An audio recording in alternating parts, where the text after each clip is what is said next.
Good morning. Today I'm presenting Professor Carrozzo and his academic work. Professor Carrozzo is an important researcher in oral medicine. His work helped us understand that diseases of the mouth are often connected with the whole body, not only local problems. For example, he showed that hepatitis C virus can be present and active in the oral mucosa.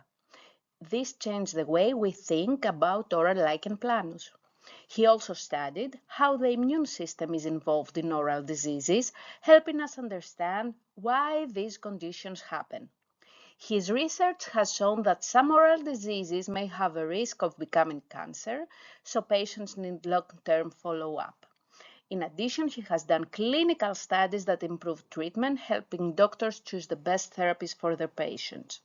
Overall, his work connects research with real clinical practice and has had a tangible impact on patient care.